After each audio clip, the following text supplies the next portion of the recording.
Okay, welcome back to Nick Lenz's Comic Corner, Classic Less Known Classics. Me. This is episode number 2362. No, it's 68. And Doubleshot 2262. This one was supposed to be a different one for the trade supposed to be, but the other one wasn't ready yet. But these two definitely were. So first we're talking about.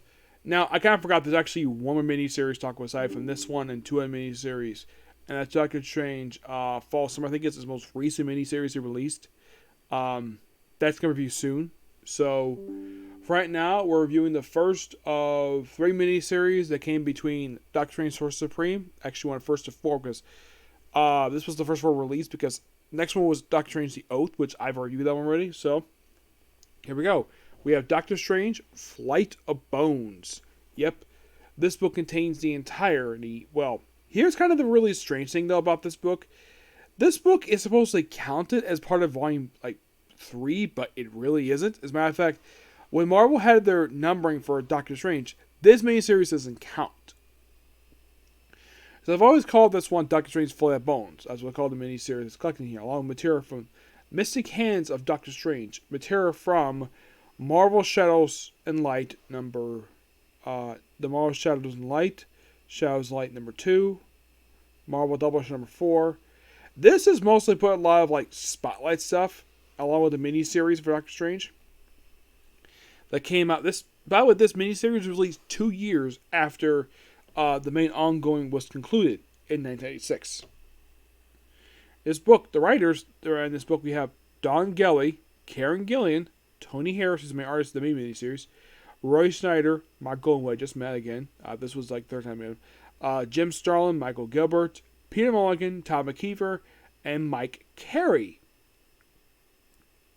Those are your writers. The artists are Tony Harris, Paul Chadwick, Fraser Irving, Michael Golden, Jim Starlin, Michael Gilbert, Frank Bernard Temiga, and Marcos Martin.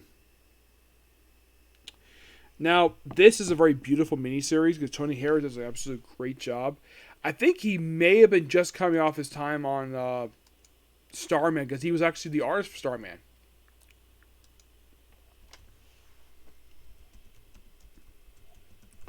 Actually, this may be released 3 years after the book concluded, I think it was. Yeah, so this miniseries was written and drawn by Tony Harris with Don Jolly and Ryan Snyder on the co-writing. Now, in this miniseries, we have a guy called Dr. Jonathan White, who's only in just this miniseries. Yeah, he's only here, longest here. Mostly you have a lot of you could think of this miniseries as Doctor Strange getting back to what he was doing before, just doing a lot of mystic stuff. The sinking the torrent here. This feels like a Doctor Strange book, which I do appreciate here what we're trying to do with this book. The arc is gorgeous, a little Dormammu in here. It's just an absolute really fun miniseries. I thoroughly enjoyed it. Now, as for the other stuff they have in here, the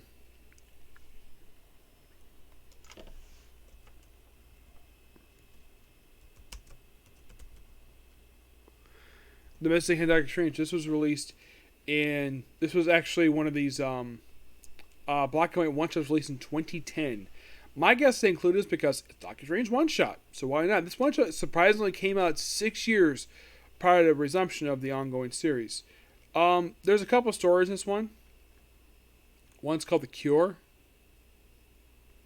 This features an alternate timeline version of Doctor Strange that only exists only as one-shot. It's like a black and white retelling of the classic origin stories from the 70s. And this book is just a lot of fun. Yeah. You think, wait, what about Marvel Shadows?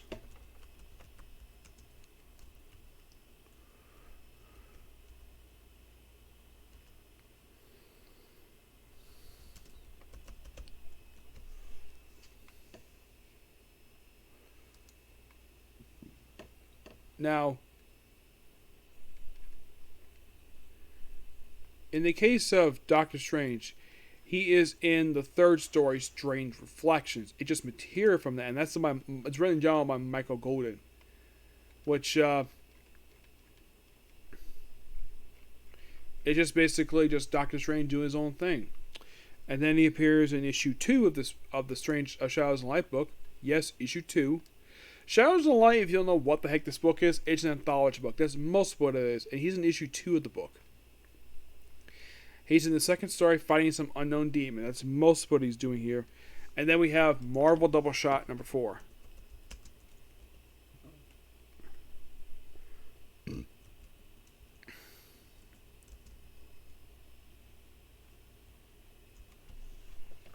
What's another one of these anthology books? And here he is in the second story of the book.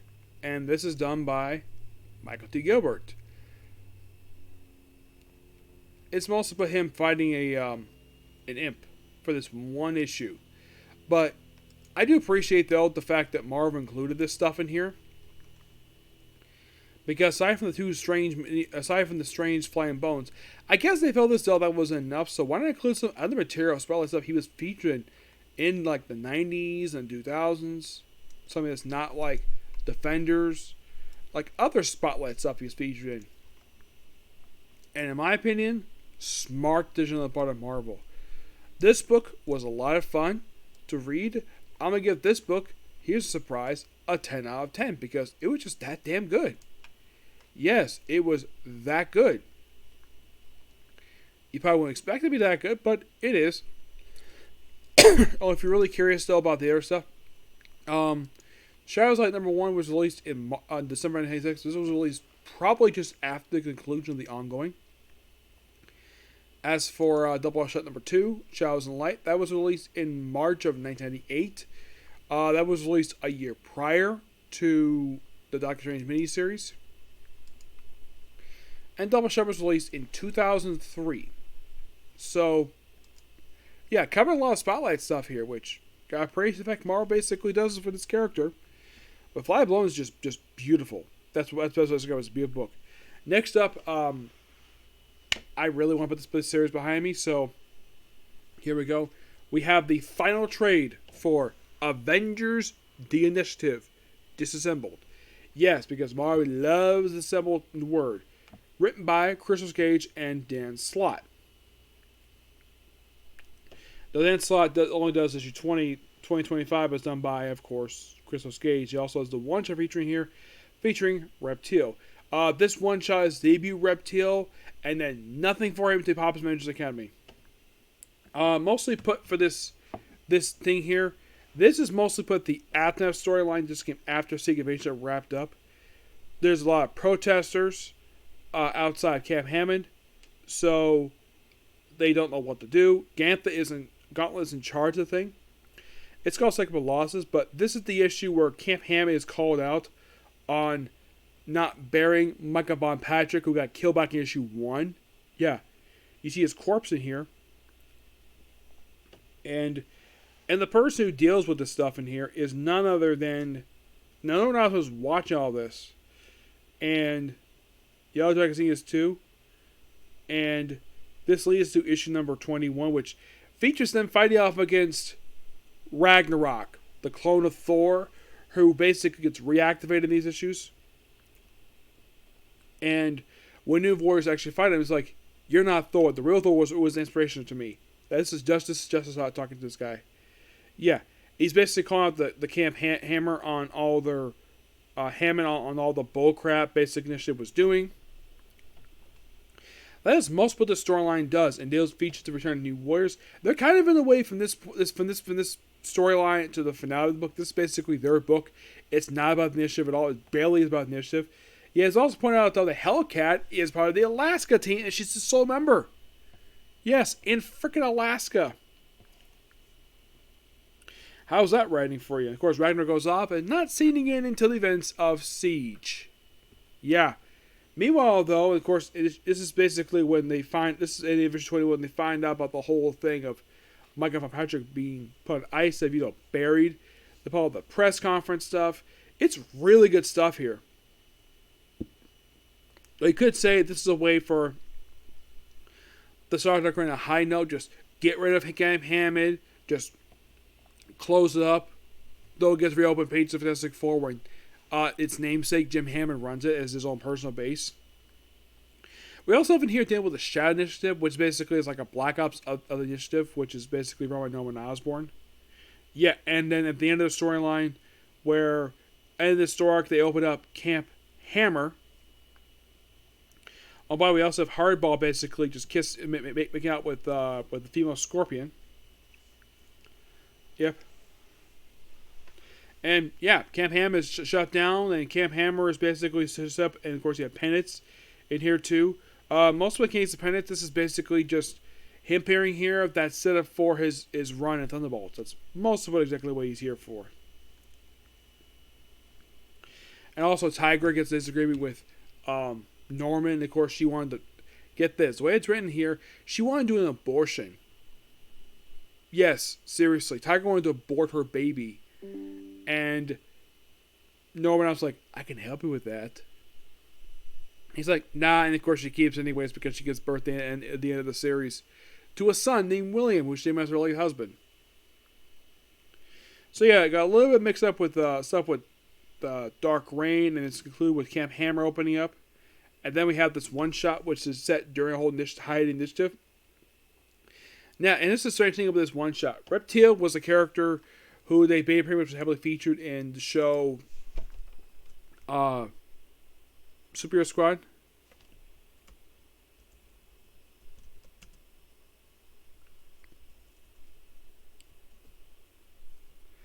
Yeah, and that's the strange thing about Reptile, like I mentioned. Yeah, he is just here. He's introduced as one shot and then never seen again for about 2 years. Because he decides to hide in the Shadowland.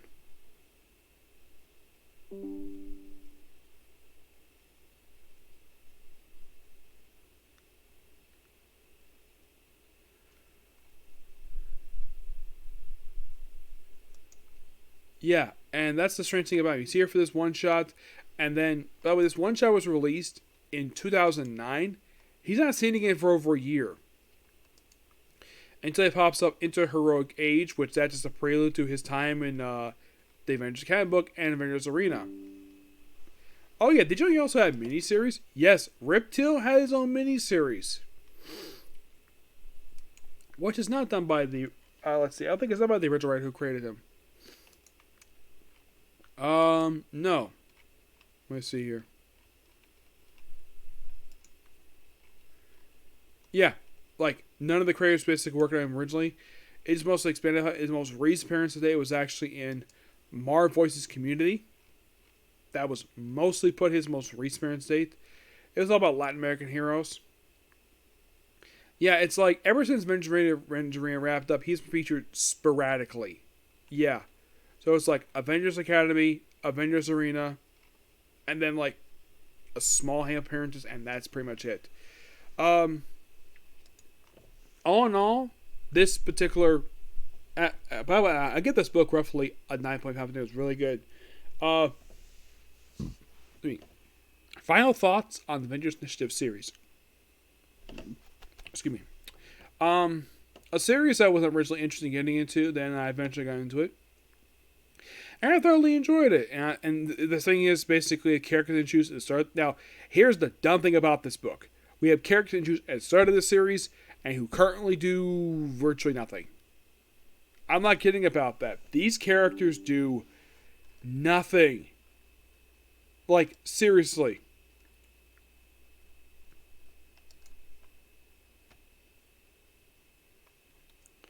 That's the thing with this one. That's the thing with this series. It's like, okay, so we bring in the initiative to have this series, and then like, okay, let's have these characters who we introduce in this series, the original characters, and they do nothing. Most of the point, you can kind of think of it as too much too soon, mostly. That's the overall biggest problem with this organization, the initiative. It's like, they just set so much stuff up in here that I think that some writers at Marvel just didn't care.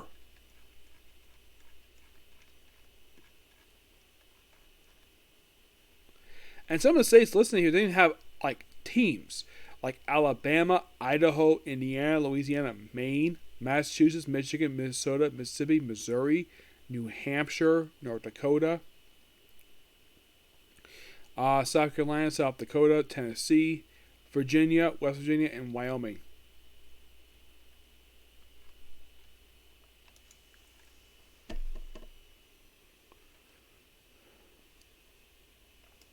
Now, here's the thing. So, here you remember when you start the series up. Hardball, Cloud9, MVP who gets killed off in the opening issue, Trauma, Armory, and Commando. Hardball. What is he doing nowadays? Well,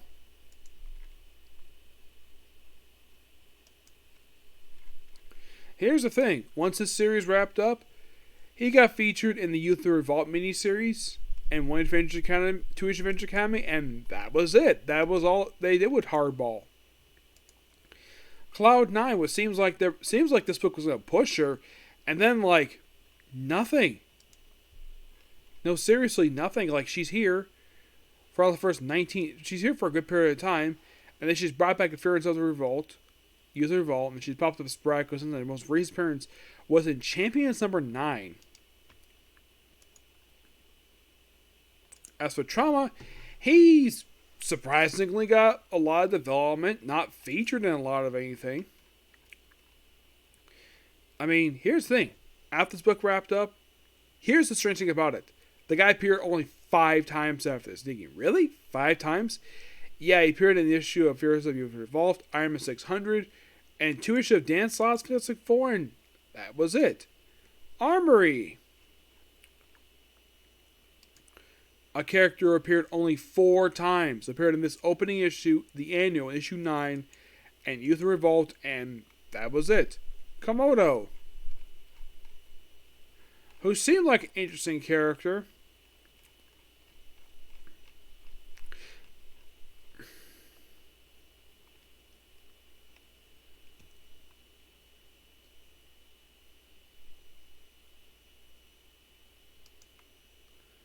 She, of course, once the series wrapped up, was also featured in Fear Herself, You're in Revolt, 2-ish Adventure Academy, and issue The Fearless, and that's it. I mean, that's still a really big problem, like I mentioned, is that they introduce all these brand new characters, and then no other writer at Marvel was doing anything with them. I mean, nobody. I mean, the only character who practically anything after the issue wrapped up was Reptile, and that was it. And maybe, and printing his Trauma, you think he features up? Nope. Ganthet. Here's the strange thing about this guy. Like, the guy who was the drill instructor. As soon as the series wrapped up, here's what he did. Popped up Age of Heroes number 2, Fears of Revolt number 5, was a recurring character in Tony Stark Iron Man. Yes, Dan Slott made a recurring character in that book because he created the character, so why not? Featuring the opening issue of Iron Man 2020, an issue of Force Works 2020, and 1 issue of Dan Slott's Fantastic Four. And you're thinking, that's it? Yeah, that's it.